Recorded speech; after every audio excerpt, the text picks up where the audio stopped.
a discussion where you don't agree can be difficult. I don't know if it's like in this generation or if like it's been like that forever, but in a podcast it's even more important. But even just like daily life, it's like, all right, I'm not gonna get into this because people are like too emotional or something. I don't know. Yeah, I think it may be enhanced now. I think it's always been a thing just based off of personality types. You know, you get the contradictory people on there, somebody far left or far right. Right. You know, that's going to happen. But I think it's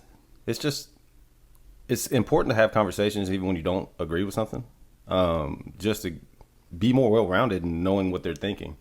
Because maybe they can change your mind a little bit or they won't, but you don't have to fight. You know, it can just be a conversation. I mean, you'll always learn, definitely, like regardless if you don't end up agreeing, but you can figure out why they think that way. Yeah. You know? And I kind of think that's something that might add to why it's more of a struggle now is because of how much media we absorb. Yeah. And everyone knows like the what are they called? Echo channels? Yeah. Like you just hear your own thoughts being repeated to you. So then you become more validified in your own thought process where it's like, okay, now good luck trying to get convinced out of it. Yeah, and culture does change too. So I mean, years ago we didn't think of cancel culture. That wasn't even a thing. It wasn't even possible, really. No, you know what I mean? People would be condemned, you know, people did terrible things or whatever like that.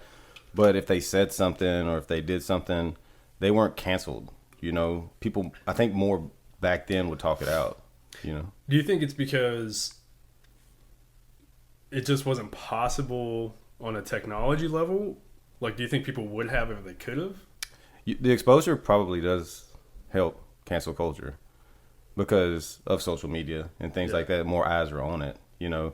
I remember being a kid, man, and there was like, you had like an hour news, like on the major networks, ABC, NBC, CBS, but there wasn't a 24-hour media cycle until I was probably 9 or 10. It was around the Desert Storm, you know, like that war, and that's when it kind of started to be mainstream. What year was that? Early 90s, you know.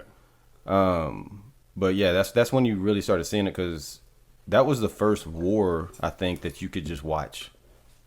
You know, like you could literally watch it. I didn't go through that experience. Yeah. You know, you heard stories and you saw film. You can go back and see World War II film and Vietnam War film and all that kind of stuff. But they were live on the ground as things were blowing up. And that was kind of the first time you saw it happening live. On news. Yeah, no editing, just live. Whoa.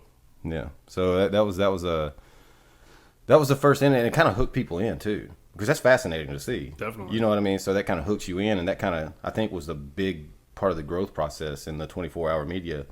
But then after you have a war, what do you do? What do you fill it up with? You know, so you have to find ways to hook those people in. And I think most of that has been driven by fear. You know, I think people want to watch things because they're scared and they want, I got to know that. You know, I got to see that so I can protect myself, my family, or anything like that. Because when I was a child, you know, obviously we didn't have Amber Alerts and stuff like that, but didn't have the phone to have them.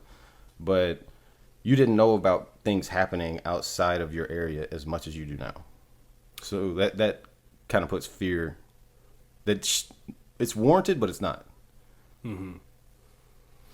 Yeah, it kind of seems like I would agree. Like I think it is like natural to be more concerned with scary things. Like that's just naturally where our attention goes. I think it is like for a reason because we do want to protect ourselves, but I don't know. It kind of seems like at least now, it doesn't feel like what we do can really make a difference, but we still pay a lot of attention to it, which is that's a weird circle it to be is. in. You know what I mean? Like I'm so focused in on something I have no control over. Right.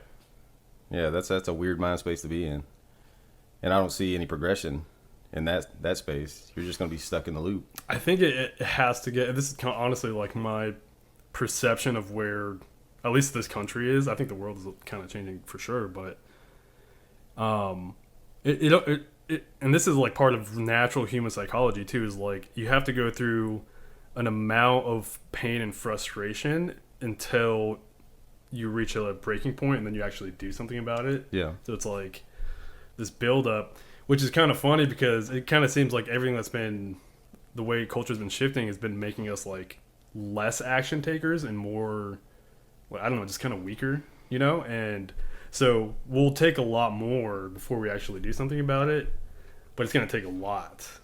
Yeah, it's kind of like a prolonged fight or flight, kind of, if you think about it. Like it's like you said, you come to a point where you eventually do something. Well, what is that going to be? Is that going to be doing something about it in a good way, or is that just going to be giving up? You know, because And run away. Yeah, and run away. It's kind of like a prolonged fight or flight. You know, I never really thought about it like that. Yeah, that's also interesting too because a lot of people talk to me about like, oh, I want to leave the U.S. and go to this country or that country, and I'm like, this is probably like pessimism on my side, but I'm like, whatever's happening here is going to end up there at some point. Well, you know, I can go somewhere for 2 weeks and think it's the most amazing thing in the world, but until you live there, Right. you don't know. Because I mean, yeah, we're flawed, 100%. I mean, every country is, every government is, everything, but there's still more checks and balances right now here than there are in most countries, I would say. I definitely don't want to live in Russia, you know, or China. Nothing against Russia or China, especially the people, but I don't like their systems, you know, from what I see.